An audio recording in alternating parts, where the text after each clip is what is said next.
Hello, I'm Erin Halvorsen with Rag Rugs by Erin, and thank you for joining me for another video. I'm running about 120 videos right now, mostly geared towards rag rugs. So we're going to be today making a cat rug or cat head rug for a placemat, so you can put your bowls of food on them.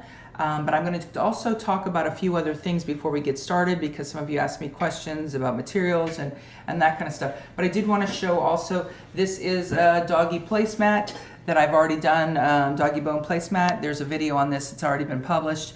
I will tell you this is a smaller version than the one that was published, so if you do watch that video, this starts with 6 chain stitches instead of 12 like in the video. And whatever I started with for the little leg of the nib of the bone is 1 less. And so that would be the only thing. I like this size even better. It's still the same width. Still can accommodate those 5-inch bowls or so, but there's the bigger one is on the video. So you can view that if you'd like as well, besides all the other shapes and things that I've done. Okay, so this is the one that we're actually ended up being the final rug. I just want to talk about a few things, because on the final rug, I have to people request things all the time of me, and I try to accommodate you. However, I want you to realize that look what happens here. These are prototypes of this finished product until I can get to something. I can make most anything that I dream up, but in order to get it to that point, that easy teaching point where you can get it by just watching and follow the exact instructions or nearly the exact instructions, it takes a lot of work to get to that. The ears were a challenge to find enough ears without being too confusing. Like this was my first one, and I really like these bigger ears, but with a little bit bigger section here, that was really challenging. A lot of flipping around and changing this and that, and thought you'd be going, Erin, you've lost me. So these were some other ones, and I like them too, but you can see some different colors that I used and whatnot. But this is the final rug of what I went with and how the ears are going to be shaped. They're not big difference, but there is a little difference.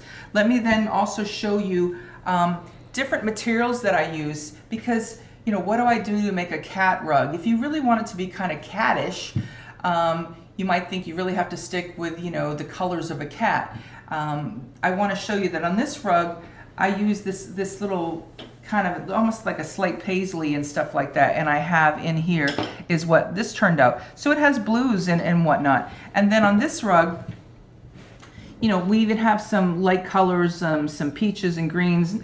These were pretty non-interesting sheets of all these 3. Here's another one. This one had like shells on it and stuff.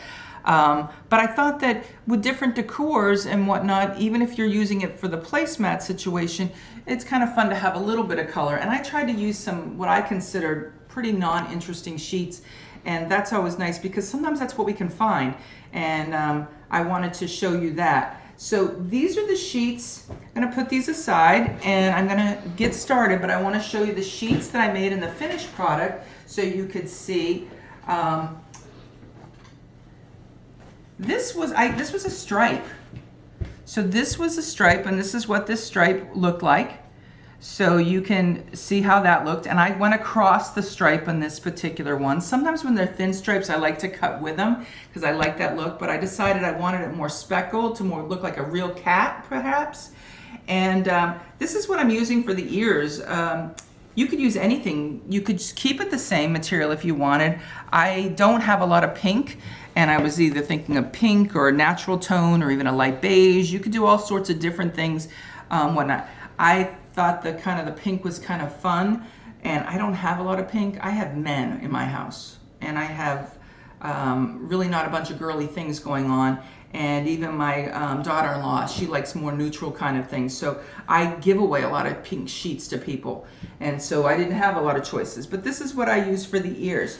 Now let me show you, in the one that we're working on and I'm going to be replicating, is this one was used with this color here. And it's a kind of a taupe or a beige. It depends on your lighting of what you're going to think it is, or a light brown. But I didn't want it to just be like that, so I ended up adding some strips of this, okay? And I just interspersed them. So what I'm getting at is the possibilities are endless. And I get crazy questions sometimes. They seem crazy to me. you know, you ask me what would happen if I did this. I don't know. Try it.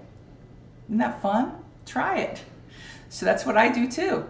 So sometimes I've done stuff and sometimes I haven't, but I will usually give you the idea. So what you're going to need to get started is I made mine with a 16 millimeter, which is a Q, one of my hooks, but you could easily make it with a 14 millimeter, which is just a little smaller. This is a P.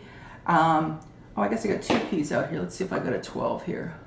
Did I grab one? I don't think I did. And actually, I'm going to need that for the ears, but that's all right. That's it there. Yeah. Mm-hmm. Nope, that's an 11. So I have 11. I have all these different sizes, but I'm going to switch over and get my 12 when I get ready, because I did my ears in a 12 and a little thinner strip. So let's go ahead and get started. And I'm just using this old ball of sheet yarn that isn't going to actually be a completed rug, but it's already made. And so I made my strips on these different rugs between 1.5 and 2 1/4 inch strips, and I used a 16 hook. And actually, this is Lyle. Why do you think the sheet yarn is? 1 3/4. Okay, he says 1 3/4. He is so right usually, and I am so wrong. So I've got this little. So this is 1.5, just barely 1.5. And so because of that, I'm not going to use this 16 because it is a thin sheet. So sometimes when you have a thinner sheet, you're going to go a little smaller. Some of you want the exact sizes of what you should use with a exact hook. Some sheets are thicker and coarser than others, and you have to make adjustments of what you think works. So I'm going to go ahead and use the 14 today, but these were done with a 16. So I'm going to start it slow. Most of you, if you've watched me before, have seen this before, but I'm still going to start it if this is your first video. So you need to make a long tail because you need to incorporate this tail in your rug. So this one I'm only going to probably leave about, this might be 15 inches, I'm going to guess. So you're going to take the long end, and Lyle, I'm going to need you to come in at me, and so you'll be coming on, there you go. So you're going to take the long end, I hold the left one in my left hand, the tail, and the long one in my right hand. I'm going to loop over, see how slowly I looped over, and then push this one back through, and hold both of them in the left hand, and tighten it a little bit. And then the long one will adjust the size. Okay, you don't want to make it too tight. There's other ways to make a slip stitch, and you can absolutely do it that way, but some of you don't know how. Okay, to start a rug, but to start this rug, this ends up being to be about 14.5 inches across, and to start this rug, I started with 4 chain stitches. So we're going to go ahead. I like to incorporate the tail. This isn't necessary if it's too awkward for you, but I like to incorporate the tail when I start my rugs now because it's one less thing I have to do in the end. So you're going to take and do 4 chain stitches. You're going to come around the top and pull it off, keeping it loose. There's 1 chain stitch. Going to take it and come around the top, pull it through. There's 2 chain stitches. Make sure you keep it loose. Come around the top, pull it through. There's 3 chain stitches. And there's 4. Now see, don't worry about this little tail. If it's still sticking out at the end, we'll snip it off or later on. Because sometimes when I come back around, it actually, I can hide it. So you have it like this. Then you're going to turn your work, making sure you keep your work flat. And you're going to do it just like a beginner oval rug, only we just started with a lot less chains. So if you watch, you're not going to go into this chain because that's where you started. So you're gonna do single crochets. The rest of it's all going to be single crochets, but you're going to have to go into this twice. When you come around this way, go around the top and come back here. Okay, so you're going to come down, around, up here. So here's where you're going to insert first. In the first hole, you're going to put it in, grab over the top. You've got 2 pieces, 1, 2, cross over, and pull the back 2 off. Don't worry about that tail that's sticking out there. Here's your second hole. I'm going to go in, come over the top, grab that material, pull it through. You got 2, cross over, and pull the back 2 off. Okay, I'm going to go into a little more depth than I used to do on some of my videos. Here we're going to be in the last chain stitch here that you're going to go into. You have to have 3 chain stitches in most instances, at least 3, to go around this around here, okay? So basically one chain stitch is going to be facing this direction.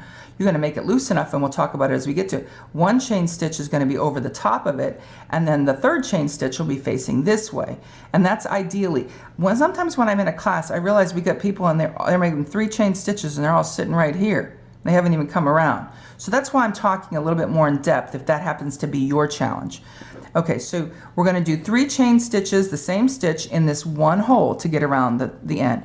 So you go in, grab the material, and see how I turn my crochet hook like that? You got 1, 2, and then we pull it up top like this again. See how I'm keeping it on top of it, not like there. I've got it up here to make it loose enough. Cross over and pull the back 2 off. There's 1 chain stitch. See now, see how I loosen that? That's a big thing about having this throat area. Some of you will have hooks that don't have a long enough throat area. Your hook is not long enough, so you're either having to go back here to make that throat area, or you're working it all right there. If you work your rug right there, it gets tighter and tighter and tighter and becomes, in many instances, a problem. So that was 1 chain stitch. Now we're going to go back in and see how I loosened it. Going to go back into the same hole, grab the material. See how I get on top of it again, like that? Cross over and pull the back 2 off. All right, so there was the second one. Now see how I'm loosening it again? Because it's going to be over here now because we have to come down this side. So you're going to go in, grab your material, pull it back up like this. Keep it on the where you're working. Cross over and pull the back 2 off. Also, I didn't show you how to make sheet yarn. I've got several videos on that, and you can go ahead and view those there. I'll put them in your links as well, the cards that you'll see at the end. Okay, so now you're going to come back up this, and you're going to be doing single crochets as well. So you're going to go into this hole, do the exact same stitch, cross over. I'm going to go a little faster now. Some of you might lose your mind a little bit. Okay, here we are. I'm going to go into this hole. I'm not going to do the whole rug. I'm just showing you how to do the ends. All right.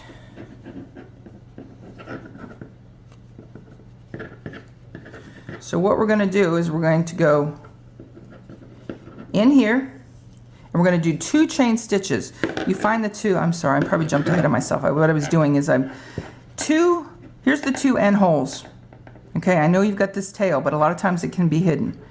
So you may not have that tail because yours was too short, or your tail may be out here. You're going to go into this hole and you're going to do 2 chain stitches here. So 1, not chain, single crochet. Excuse me, single crochet. 1, single crochet. Did I say chain stitches the whole time? No, just okay. At the end. Okay, so there's 2 single crochets there. See, I've loosened it. Guess what? I'm going to tuck that there and see if it... Here's the other end hole, and we're going to do 2 single crochets there so we can get around to go back up the other side. So see, I'm just waiting to see how it comes through. See how I pulled it up like that? There's 1, and there's 2, so you got around that next whole end. 2 chain stitch single crochets. So this will end up being cut, and for sake of aggravation, to make you crazy while you're watching that, I'm going to go ahead and cut that off. And then we're going to go single crochets back up. We're going to do 1 more end, and then things have to be adjusted as you get to the ends. The next end has 3 holes. I've already gone into 1 to get around. You have to have enough stitches to get around. So here's 1 hole, and I've already got a single crochet in there. Here's the second hole, and here's the third. So we're going to put 2 single crochets in here, 2 single crochets in here, and 2 single crochets in there to get around the arch. Now, people will write to me and say, why didn't you show all the other ends? Do you put 2 in each single one? No, you don't. You do it according to whether it's needed or not. So there's already 2 single crochets in there. We're going to put 2 single crochets in there. And now what I'm thinking is I'm actually going to go to the other end again. 1, 2 single crochets in there. So now we got the third hole to get to, and see now we're working, see how I'm loosening it? Here's your third one. We're coming around an arch. So there's 1 single crochet and 2 single crochets. So you've got 2 single crochets in the 3 end holes. All right, I'm going to go on the straightaways. Normally when you're making an oval rug, I tell you never to add any extra ones on the straightaway. And at the beginning of this rug, I agree with that formula as well. And never on a straightaway do you add extra. But I found, Lyle, if you could look here, on this rug, I kind of almost, it's an oval, but it's kind of a circle at the same time. And so I did end up adding some in other places, a little bit more, because it wasn't going to get out of hand, because it wasn't going to be as big. So I have deviated a little bit from that philosophy. All right, so here we're on the other end, and this one we may have to put 2 single crochets in all these end holes too, but I'm not sure yet. And that's where it comes into, you've got to see how tight you've done it or how loose you've done it, of how many single crochets you need as you're coming around the arches. I have a video, and I'll put that in there too, of when to add extra stitches to your rag rug. I'll put that in the cards so you can see that one if you're struggling with it. So we did 1 there. Let's come over here. I'm going to put 1 in this one. We're starting the arch. Is 1 going to be good enough? No, it's not. How I know that is it's facing like this. There's my next hole. That is too far to not make this rug start cupping. So we're going to go ahead and put a second single crochet in that first arch.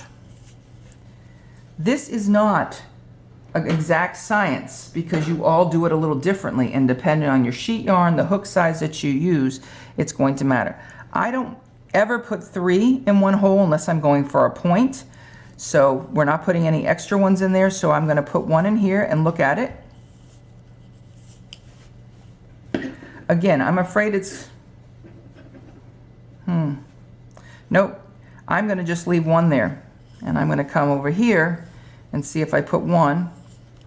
I'm trying to crochet a little looser on some of these. Okay, I'm still happy with that. But I am decided that I am going to do a second one here in the same hole.